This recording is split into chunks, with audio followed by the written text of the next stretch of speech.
ever wonder what happened during the Civil War? What really happened at Gettysburg? Does each side have a story? Let's learn! In the Split History of the Civil War by Stephanie Fitzgerld, we learn these facts and more. Before we dive into the book, here's an interesting fact. On November 6, 1860, Abraham Lincoln was elected President of the United States. Later, he would become the leader of the Union. Now, a lot of states did not agree with Lincoln's views. Let's stop and think. What does secede mean, class?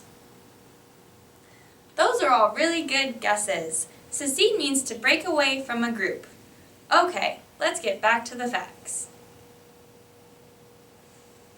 From January to June of 1861, 10 other states all seceded as well. These include Mississippi, Florida, Alabama, Georgia, Louisiana, Texas, Virginia, Arkansas, North Carolina, and Tennessee.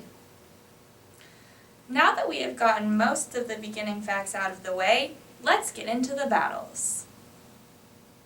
Let's stop and ask, what could have started the war? Yes, those are all good guesses. A battle started the war. At 4:30 in the morning of April 12, 1861, the people of Charleston, South Carolina were waking up to the sounds of cannons. We're under attack! It was none other than the Confederate Army launching first attack of the Civil War. I surrender! I surrender!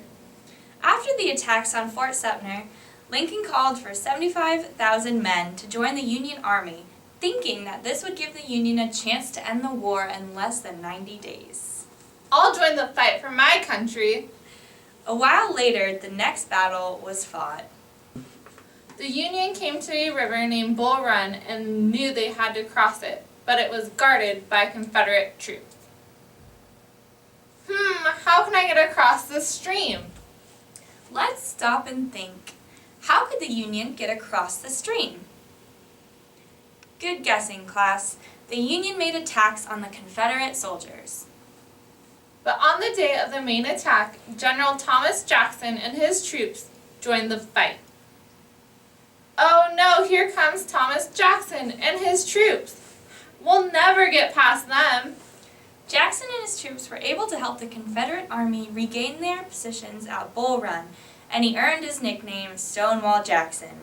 That's right, no one can get past me. I'm Stonewall Jackson. Class, let's stop here for a minute. I just heard a vocabulary word. What could casualties mean? Yes, casualties are people who were killed, wounded, captured, or missing during the war. This is the first time that people realized the war was not going to end quickly. After this sad defeat, 200,000 more men poured into Washington to help the Union on the battlefield. On April 7, 1862, the Union gains hope by winning the Battle of Shiloh. Yay, we won! We won the Battle of Shiloh! Battles have continued and many lives were lost, but the battles were not over yet. Many lives continued to be lost and the Confederacy continued to be under siege. Now it's your turn. As a class, we will learn more about these battles and more facts about the Civil War. You will have the chance to pick a battle and act it out. You could even film it. Let's get started. Hey, I'm Katie. And I'm Shannon. And we did our lesson on the Split History of the Civil War by Stephanie Fitzgerald. And this would be for a 5th grade classroom lesson.